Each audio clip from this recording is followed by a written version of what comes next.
There was once a mother who had lost her child. His name had been Zack, and he was only 4 years old when he disappeared into the pinwheel forest. His mother was distraught and searched for him day and night for nearly 20 years.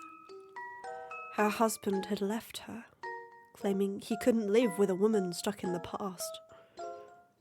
He told her that he missed Zack just as much as she did, but they both needed to move on.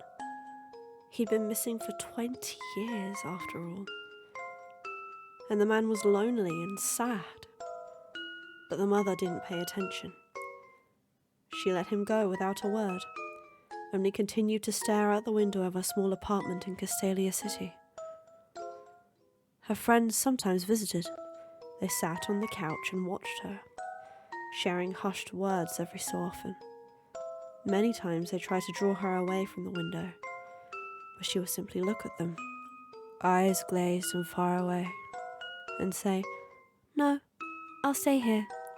Zack will be coming soon. I don't want to miss him." Worried and defeated, the mother's friends would leave, promising to visit again soon.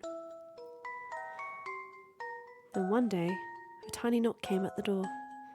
The mother rose from her chair and went to answer it, fervently hoping it was her lost son returned from his playing in Pinwheel Forest. She opened the door and looked down on a small child. His hair was red, his skin grey, and he had a small fluffy tail. But he looked like her dear lost Zack. The mother snatched the boy up, crying and scolding and laughing all at once.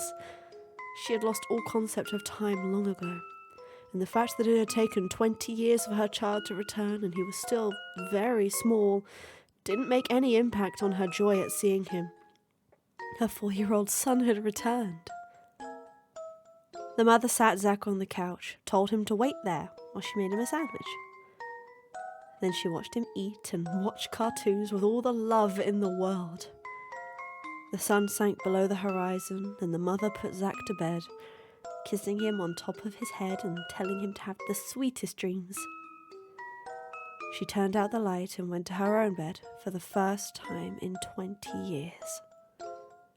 She slept soundly and woke up in a terrific mood, singing as she made breakfast for her darling child. She went to the dining room with a plate of scrambled eggs in her hands, and Zack was waiting for her, a wide grin on his face. "Hello, my dear," she said cheerfully to him, setting down the plate. "Look, I made you breakfast." Zack didn't say anything, but simply tilted his head to the side. The grin on his face stretched even wider, his bushy tail flicking from side to side. Mischief flared in his green eyes. The mother's friends came by later and knocked on the door. When they didn't get an answer, they went in to see what was wrong. One of the friends, who was from Nuvema, had brought her young daughter, a new trainer with 2 Pokemon and a Pokedex. She'd been thinking that maybe her little girl could tell the mother stories of her travels and cheer her up. They searched the entire apartment, but only found a small fox-like Pokemon. It was grey, with red tufts of fur and green eyes. It smiled at them mischievously and yipped.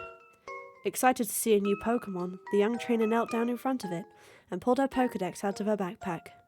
It buzzed, and an automatic voice began to speak. "Zorua.